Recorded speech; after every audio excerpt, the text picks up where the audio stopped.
From our Toronto studios, this is the Muslim News on Muslim Network TV. Assalamu alaikum, I'm Aishah Ashraf. Expelled South African Ambassador Ibrahim Rasool returns home, standing by his criticism of Trump. This and more coming up in today's show. Columbia University has agreed to a series of strict new policies demanded by the Trump administration in an effort to restore $400 million in federal funding. The funding was recently cut over the school's handling of pro-Palestine protests last year.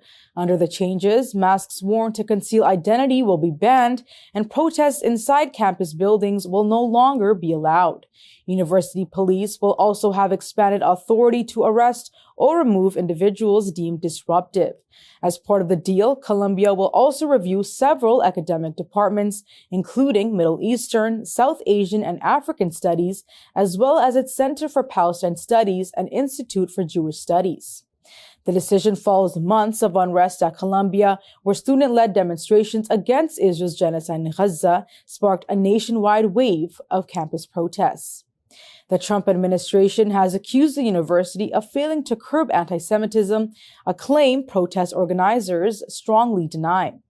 Columbia's interim president, Katrina Armstrong, claims the new measures aim to balance safety with free expression.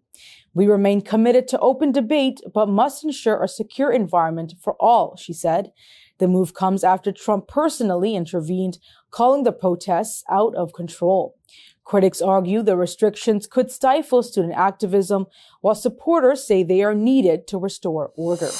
Cornell PhD student Momodou Tal is facing possible deportation after suing the Trump administration. The 31-year-old is one of three plaintiffs challenging executive orders targeting free Palestine advocacy by foreign students.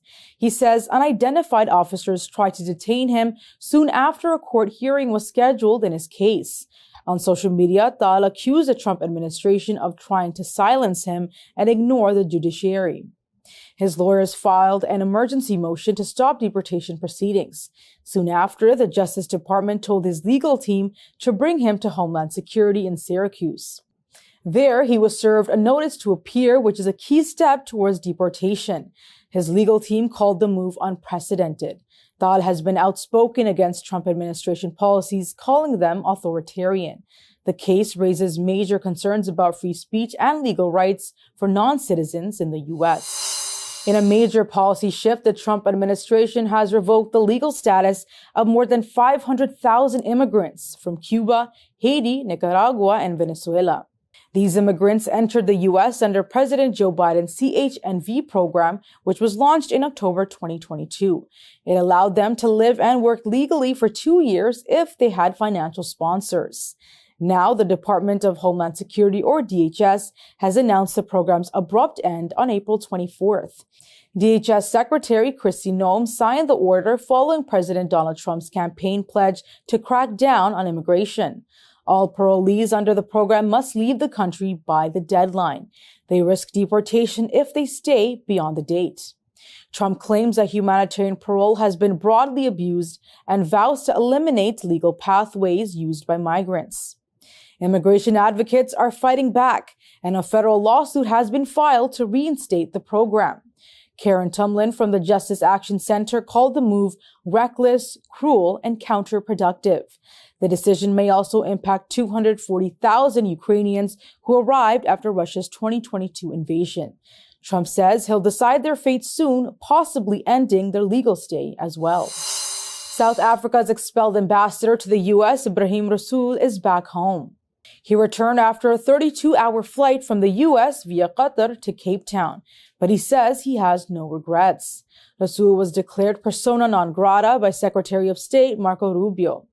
This followed Rasool's comments accusing President Donald Trump of promoting white supremacist policies.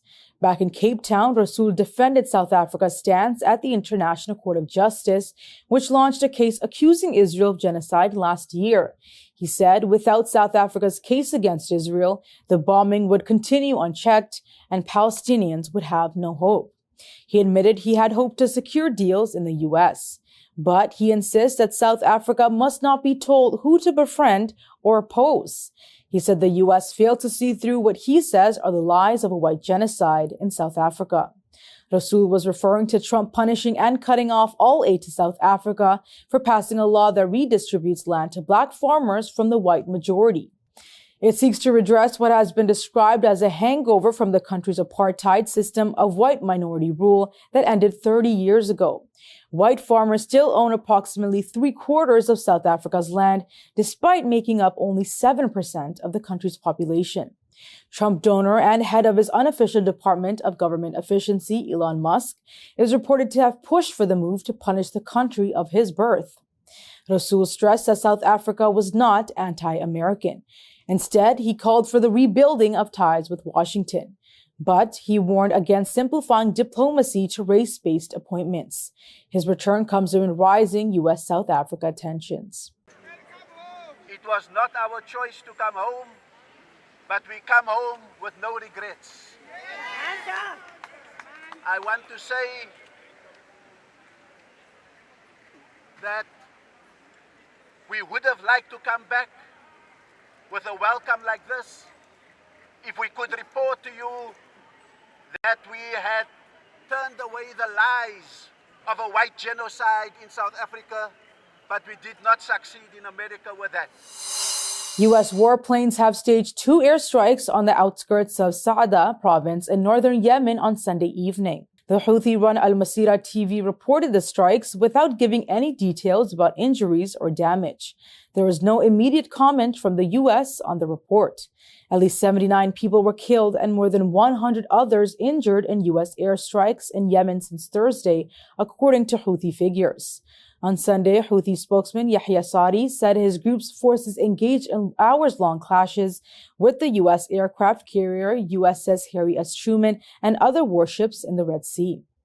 Last week, President Donald Trump said he had ordered a major offensive against the Houthis in Yemen and later threatened to wipe them out completely. The Houthi group has been attacking Israeli-linked ships passing through the Red and Arabian Seas. The group halted its attacks when a ceasefire was declared in January between Israel and Hamas. However, it threatened to resume the attacks when Israel blocked all humanitarian aid into Gaza on March 2nd. A Muslim woman attacked in a Toronto area library, her hijab nearly set on fire. The suspect is in custody, but outrage is growing. Full story coming up.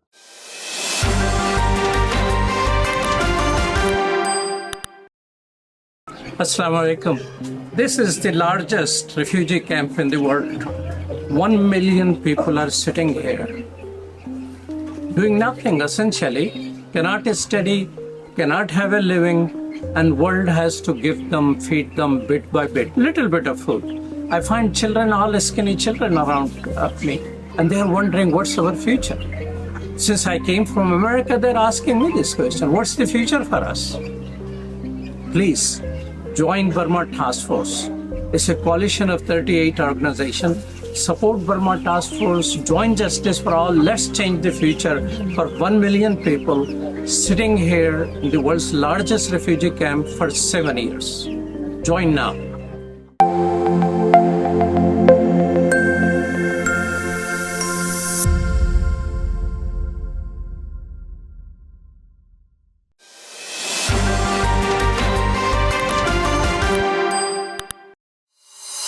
Welcome back. A Muslim woman was attacked inside a public library near Toronto, Canada. The incident happened while she was studying in Ajax, Ontario. 25-year-old Kaylee Ann Freer approached the woman, hurled profanities, and threw objects at her. The suspect then tried to rip off the woman's hijab, poured liquid on it, and attempted to set it on fire with a lighter. The victim screamed for help. Security intervened before the hijab could be ignited.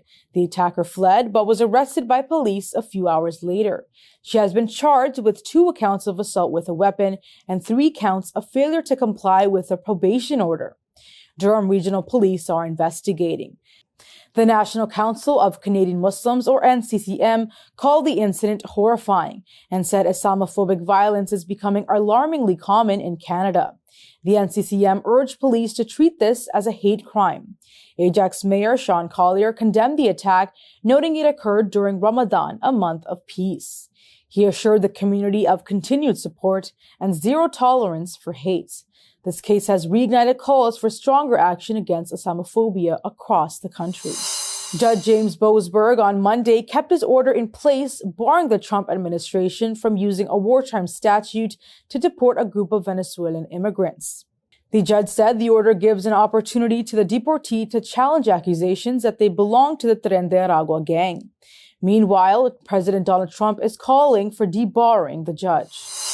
The U.S. has lifted a $10 million reward offer for information leading to the arrest of Taliban-led Interim Interior Minister Sirajuddin Haqqani. The U.S. had previously accused Haqqani of organizing deadly attacks against U.S.-led forces in Afghanistan.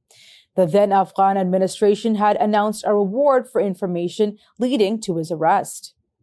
Afghan Interior Minister spokesperson Abdul Mateen Qani said the $5 million rewards for Abdul Aziz Haqqani and Yahya Haqqani have also been revoked. A 2009 U.S. State Department news release said Sirajuddin Haqqani was a senior leader of the Haqqani terrorist network. It said Haqqani had admitted planning the January 14, 2008 attack against the Serena Hotel in Afghanistan's capital, Kabul, that killed 6 people, including American citizen Thor David Hesla. Last week, President Donald Trump's hostage affairs envoy Adam Bowler met with Taliban-led interim foreign minister Maulvi Amir Khan Muttaqi in Afghanistan. The Taliban released an American national and Delta Airlines mechanic, George Zellman, after more than 2 years in detention. Muttaqi described the visit by the U.S. delegation as a good development in bilateral relations. Syrian security forces have seized various weapons and ammunition in operations conducted in Homs and Latakia on Monday. According to a report by Syria's official news agency, Sana, weapons and ammunition were hidden in an abandoned water well in the village of Mudabi, rural Homs. Additionally, the report said various types of weapons and ammunition were discovered in an abandoned depot in the district of Qaldaha, Latakia. The seized weapons were examined and legal proceedings have been initiated. Pakistan marked the 85th anniversary of the Lahore Resolution with strong vows to overcome current challenges.